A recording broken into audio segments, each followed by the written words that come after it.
جہاں جہاں سے لوگ گزر کے گئے اس سارے ایریا کے سی سی ٹی وی کیمرے خراب اور ان کی فوٹیجز غائب ہیں. پھر پولیس کدھر تھی, فورس کدھر تھی, کور کمانڈر کی سیکیورٹی کدھر تھی. پھر کئی جگہوں پہ احتجاج ہو بھی نہیں رہا مگر گاڑیاں جل رہی ہیں اور پولیس کھڑی ہے, وہ کیسے جل گئیں. تو بہت کچھ سامنے آئے گا جب جوڈیشل انکوائری ہوگی. تو اس لیے عمران خان یہ بات کر رہے ہیں, یہ اس میں خود پھنسیں گے اور ان کو پتہ ہے. اصل بات یہ ہے کہ یہ شکست کھا چکے ہیں عمران خان سے. اب میں دو چیزیں آپ کو بتانا چاہتا ہوں. کہتے ہیں 9 مئی بہت بڑا سانحہ ہو گیا. پہلے کہتے تھے کہ سزا دیں گے لازمی, موقف نہیں بدلا. اب کہتے ہیں صدقے دل سے معافی مانگ لو. کیا آج تک کسی نے کسی بھی مارشل لاء پر صدقے دل سے معافی مانگی ہے؟ کسی صورت کسی بھی فوجی کو یہ حق نہیں حاصل کہ وہ پرائم منسٹر ہاؤس کے گیٹ پہ لانگے اور وزیر اعظم کو گرفتار کرے اور تختہ الٹ دے. کیا آج تک کسی نے معافی مانگی اس کی جب نواز شریف کو گرفتار کیا گیا؟ پھر یہ کہتے ہیں عمران خان سے ہماری ساری لڑائی 9 مئی کی وجہ سے ہے. جو 9 مئی سے پہلے واقعات ہوئے, جو عمران خان کے گھر پہ حملہ کیا تھا, کیا آج تک کسی ادارے نے عمران خان سے معافی مانگی؟ عمران خان کے گھر پہ ملٹیپل ٹائمز 9 مئی سے پہلے کیوں حملے کیے گئے, آج تک اس کا جواب ہمیں نہیں ملا.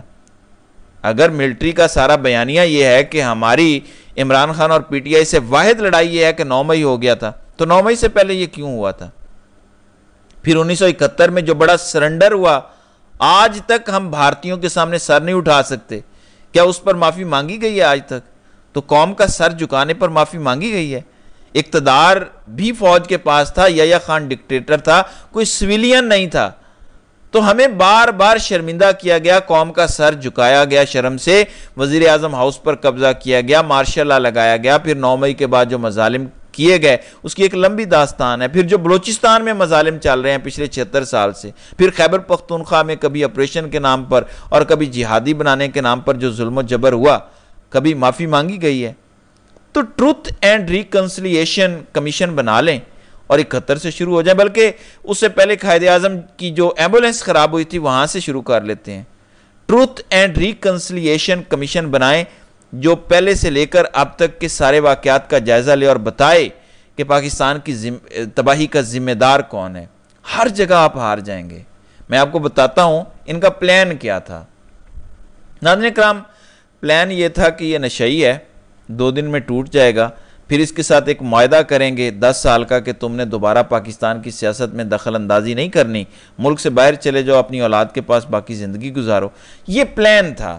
لیکن عمران خان ایسا ڈٹ گیا اور نشے والی بات بھی جعلی نکلی, جھوٹ نکلی, عمران خان کو توڑ نہیں سکے. اور آج 1 سال کے بعد صورتحال یہ ہے کہ اب کہہ رہے ہیں خدا کے لیے ہم سے معافی مانگ لو, کوئی فیس سیونگ دے دو ہمیں. آپ کو پتہ ہے کہ ان کی اکڑ کیا تھی؟ جب عمران خان کو پکڑا تو کہا اب تم کبھی باہر نہیں نکل سکو گے. اس کے بعد دھمکی دی گئی کہ تمہیں سزائے موت دے دیں گے, تمہارا بھٹو والا انجام کریں گے. یہ الفاظ پہنچائے گئے.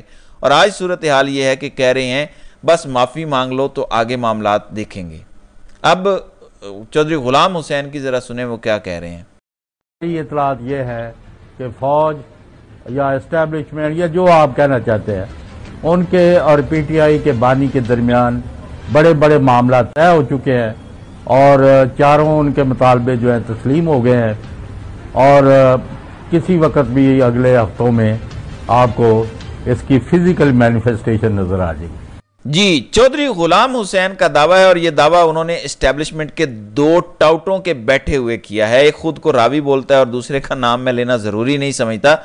چودھری غلام حسین نے کہا کہ عمران خان کے 4 مطالبات مان لیے گئے ہیں اور آنے والے دنوں میں آپ کو اس کی فزیکل مینیفیسٹیشن نظر آنا شروع ہو جائے گی. اب یہ خبر کہاں تک درست ہے وہ کھل کے بات نہیں کر سکے کہ کون کون سے مطالبات مانے گئے ہیں, لیکن جیسا میں نے شروع میں کہا تھا کہ ہر جنگ کا اختتام فاتح لشکر کے مطالبات ماننے کے ساتھ ہوتا ہے, اور شکست خوردہ لشکر مطالبات کو تسلیم کرتا ہے.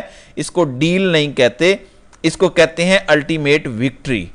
اب نوبت کیوں آئی, اس کی کیا وجہ ہے؟ یہ جو بنگلہ دیش میں ہوا ہے, جو کچھ شیخ حسینہ نے کیا بنگلہ دیش میں, ہمارے جرنیل اس سے 100 گنا زیادہ پاکستان میں کر چکے ہیں. ایک انقلاب آتا ہے سری لنکا میں, ایک انقلاب آتا ہے افغانستان میں, اور ایک انقلاب اب آ گیا ہے بنگلہ دیش میں. یہ 3 ممالک ہمارے قریب ہیں, یہاں انقلاب مختلف آ چکے ہیں اپنے اپنی طرح سے.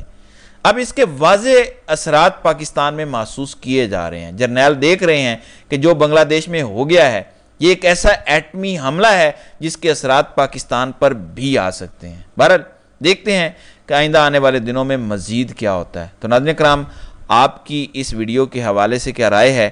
آپ اپنی رائے کا اظہار کمنٹ سیکشن میں ضرور کیجیے گا۔